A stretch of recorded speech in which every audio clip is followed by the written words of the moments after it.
everyone, my name is Sarah. Welcome to my channel. Today we're going to be doing my winter TBR, and I have never been more excited for winter reading as I am this year. I live in Northern California, and right now we have something happening called the Tule Fog or the Thule Fog. I'm not sure how to pronounce it. We have it to some degree every year, but this year all the fog is trapped between our two mountain ranges, and we have had this blanket of fog covering us for almost a month now. Every single day when we wake up, it is dark and dreary outside, and the fog sticks around pretty much all day.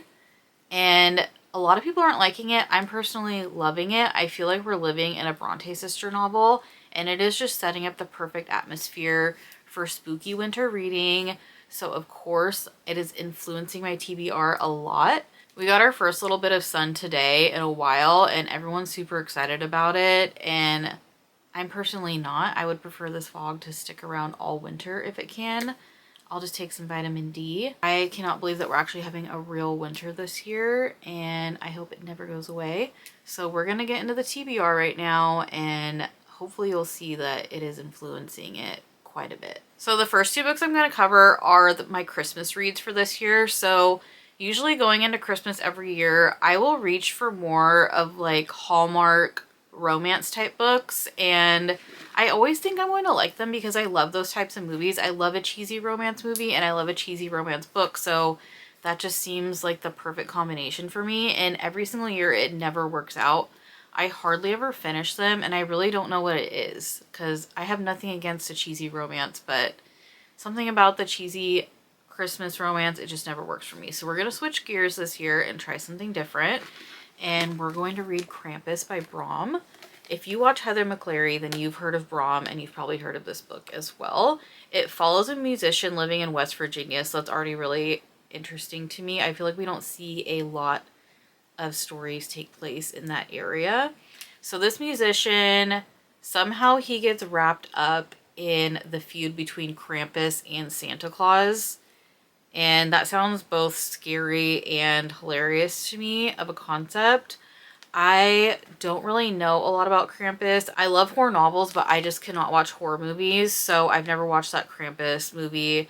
I know a little bit about the folklore of it, but only to a certain degree, so I'm very excited about this. I'm also very intrigued by Brom because he puts his own illustrations in his book, and I'm also an artist, like nowhere near as good as this, but I do like drawing bookish art, so reading an author that also draws, that's like a dream to me, so I'm really excited about this. And of course I do want to get into Slewfoot this winter, so I'm just gonna put that on my TBR right now. I'm not really gonna go over that one too much because it's not like a strict TBR item for me, but if I really like this, then I'm definitely going to read Slewfoot as well. Next Christmas book that I want to read, and I don't have the physical copy of it, I have it on my Kindle, is The Most Wonderful Crime of the Year. This is a romance, and it is supposed to have a cheesy element to it, but it's also supposed to be similar to Knives Out is what I've heard. So I feel like it's different enough from my typical cheesy romance that I'm going to like it a little bit more. And I just haven't heard a single bad thing about it. I feel like all these Christmas books, there's usually a lot of mixed reviews, and this one, I've only heard good things about it, so very excited to get to it. Those are going to be the two Christmas books that I stick to this year. Already getting really close to Christmas, so I just don't see myself getting to anything else, and I think these two are both right up my alley. Okay, and then the next book that I'm going to try to jump to right after I'm done with my Christmas reading is Bury Our Bones in the Midnight Soil by V.E. Schwab. I am shocked that I haven't read this yet. The main reason that I haven't is just because it's a hardcover, and I don't like reading hardcover books, but I do have the audiobook that just came in from Libby, so I can tandem read them and get through them a little bit quicker and not have to be holding the hardcover the whole time. So the only thing I know about this is that this is a sapphic vampire book, and I read two sapphic vampire books last year, and I was obsessed with both of them. I just love vampire books in general, and I like that this has more of like an eerie vampire feel as opposed to like a Twilight Vampire Diaries feel. Not that there's anything wrong with those, I love those, but I want to read more spooky vampire books. So I'm super excited about this, and I'm going to try to go in as blind as possible other than what I just told you. The next book that I want to get to is Beartown by Frederick Bachman. I think most people know what this is about, especially if you watch Sarah Caroli here on BookTube because she's obsessed with this series. but this follows a small mountain town, and this town centers around their local ice hockey team. So I think it's similar to here in the US, how there's all these small towns here that are so obsessed with their high school football team. This town's obsessed with their ice hockey team. So that already makes it very wintry to me, but this book is basically about a very tragic and violent event happens at the beginning of the book, and it just follows how it affects the ice hockey team and then a lot of the other members of this community. It's supposed to be really sad, and I'm a little bit nervous for that, having an emotional read, but I really, really want to start reading Frederick Bachman, and this seems like the perfect one to start with, especially in the winter time. And I hope to get to the rest of the series this year, but we'll see. We have another horror novel, and this one is a Native American horror novel called Buffalo Hunter Hunter. I've tried explaining what this is about a few times, and I always mess it up. But basically, someone finds a journal that is written by a Lutheran pastor, and in this journal, there are recounts of a massacre that happened, and I believe that there is a person confessing to this massacre. They say that it's a Native American revenge plot, so just thinking of Montana horror novel, I imagine there's going to be a lot of snow in it. I just feel like I do need to read this in the winter. I will be reading it sometime this year regardless, but my big goal is to get to it this winter. I've heard it's a little bit difficult to get into, so I'm hoping that my Libby hold for the audiobook comes in soon, just so I can get the story started on audio and then I can finish it out in the physical book. That's usually what I do if it's a really dense plot and I know that it's going to take me a while to get into. The next books I want to talk about are some classics that I want to get to. So I talked about in my newbie booktube tag video that you probably won't see me read a lot of classics unless they are rereads or if it's an author that I just want to finish out their catalog. I do like classics, it's just that I feel like I've read most of the ones that I really want to get to, so they're just not a big priority for me, but I do have 2 rereads that I want to do, and the first one is Jane Eyre by Charlotte Bronte. I always say this is my favorite book. I even have it tattooed on me. It's my favorite, but it's been so long since I've read it, and this book is so thick that I feel like I'm starting to forget parts of it, and I really don't want that to happen. I watch the movie a couple times a year, but there's so much more in the book that's not in the movie, and the writing is so beautiful that I never want to forget it. So I want to make it a goal to reread this every winter. I don't know if I'll reread it every year and then the next year do the audiobook or how that's going to pan out, but definitely I'm going to read the physical book this year. I don't think I'm going to read this exact copy. I kind of want to go to the thrift store and find a really well-loved copy to read this year and then annotate in. And then this is more like my display copy. I also like to collect copies of Jane Eyre and Pride and Prejudice, so I'm going to be on the hunt for a new copy of this, and then that will be the copy that I read. One that I want to reread is Wuthering Heights, obviously because of the movie that's coming out this year. I don't think it's going to be too similar, and I don't necessarily want to reread this just so I can be sitting there like over analyzing every single little change and criticizing it, but I just do want to have it fresh in my mind just so I can notice little differences that are being made here. I was upset about all the changes that they're making. I still am. There's some that I'm never going to not be upset over, but there are some elements that I'm just going to accept that it's its own separate thing, but I want to reread it regardless. I also feel like when I read this the first time, there were parts that I just like was not getting, and I feel like I've had a lot of time to process it, and I'll be able to understand it a lot better on my second read. And then the next one that I want to read, it's kind of a reread and then kind of not, is Northanger Abbey. So I've read about half of this and I never finished it. And I want to finish all of Jane Austen's books. I love Pride and Prejudice so much. I love Persuasion so much.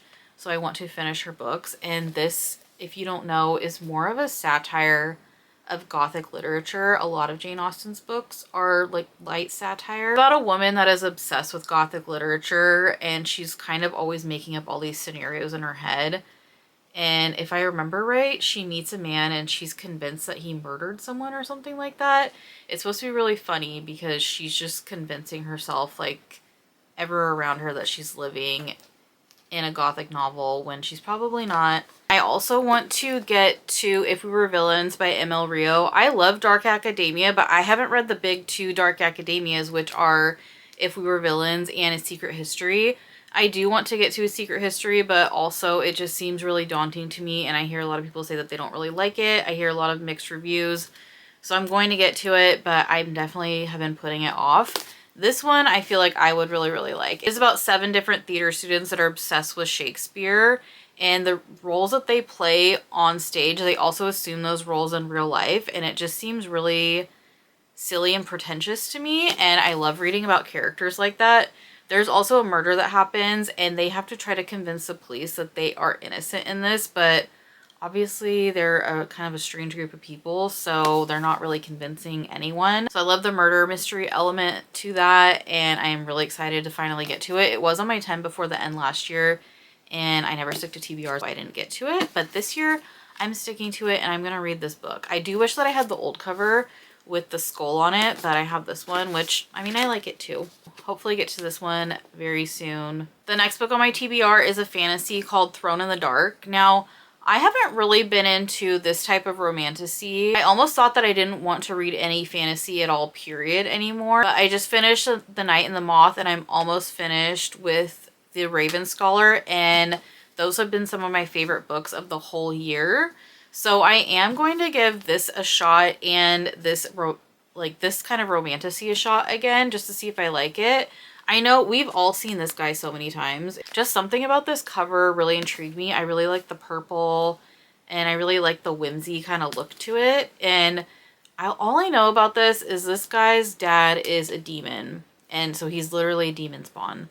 And she is a thief, and I think it's supposed to be not necessarily a grumpy sunshine, but he has a lot going on with his dad, and then somehow how he gets roped into helping her with something. And I wouldn't say that it's really enemies to lovers, but begrudgingly helping someone to lovers, if that makes sense. So I've just heard a lot of people say that they like this, and the cover really caught my eye, so I'm going to give it a shot. So now we're going to get into the books that I do not own physical copies of, and the first one that I am so excited about is Japanese Gothic by Kylie Lee Baker.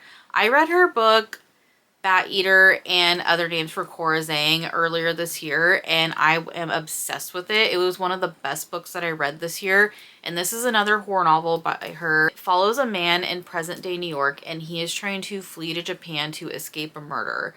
And somewhere along the way, he finds a door that goes to the past, and he encounters a samurai from the 19th century. So they cross paths, and they're trying to figure out what is real, what isn't, and that plot is super interesting to me, and I do want to read more historical Japanese fiction, so this is kind of bridging the two a little bit, and I'm very excited about it. I'll really read anything that she writes at this point. I am so obsessed with her last book, and I am so thankful that I got the ARC from HarperCollins for this. When I saw that on NetGalley, I hit request immediately. The next one is, of course, Heated Rivalry. I'm actually just starting the audiobook to it today. I kind of want to try to finish it in a day because it's so quick, and I want to finally watch the show. If you don't know what this is about yet, I don't know where you've been. It is a show that just released on HBO about 2 rival hockey players that are having kind of like a situationship behind the scenes, and then they eventually, of course, are going to confess their love for each other, and from what I've listened to so far, it is so cute. It is very spicy. I just am so excited to finish it so I can finally get to the show and be included in the loop. My whole Instagram feed is this show, and I haven't even watched it yet. And next I want to read Play Nice by Rachel Harrison. I read a couple of her books last year, and they blend horror and comedy together so well. This follows a woman who had an estranged relationship with her mother. Her and her sisters kind of stopped talking to her. Now her mother has passed away, and she found out that her mother owns a house. She's also an influencer. It's just blending kind of like that influencer culture, humor, and horror, and that sounds really fun to me. I listened to a little bit at the beginning of it, and she mentioned having a friend that is also an influencer that released a lipstick line, and there was hairs in the lipstick, and which is obviously a Jaclyn Hill reference, which I thought was hilarious. I also love all the covers for her books. They're so cute, and I really want to collect all of them and have them together because like this cover art is perfect. Next book I want to read is The Man with the Golden Arm. This was actually suggested to me by a friend that is reading it right now and I guess has read it a few times. It is about a World War II veteran that is struggling with a morphine addiction and is living in extreme poverty. And what my friend told me is just that everyone in this book is awful except for the main character's mistress, ironically. And it's just showing all the struggles that they're going through, and it's supposed to be super depressing, and I love reading depressing books in the winter. It's also this, I forget what time period it was written. I want to say in the 40s, and I do want to read more books written during that time. I've read a lot of classics and then current day books, but not really there in between, so I'm really curious to get to this, and I also want to watch the movie sometime this year. The next book on my list is Red Winter. I actually just learned about this book today, and I immediately put it on my TBR. So it obviously is in a winter setting, but it is also based on Japanese mythology. And like I said earlier in the video, I do want to read more Japanese historical fiction, and this isn't necessarily historical fiction, I don't think, but it is based on Japanese mythology. But it looks really interesting to me. It has a lot of ratings on Goodreads, and it has a 4.28 rating, which for a fantasy, I feel like having this many reviews on it and that high of a rating is a very, very good sign. So I will be getting to that this winter. And I'm so happy that I came across someone suggesting this today. Those are the books that I'm going to try to get to this winter. Like I said, I am not the best at sticking to a TBR, but at least I have a list in mind to pick from. And they are all books that I am very, very excited about. So I'm feeling pretty good about it as compared to other TBRs that I've made in the past. So if you have read any of these books, please put your opinions on them down below. Or if you have any books that are similar to the books that I mentioned here that you think I would enjoy, please list those as well. Thank you for watching, and I'll see you in the next one.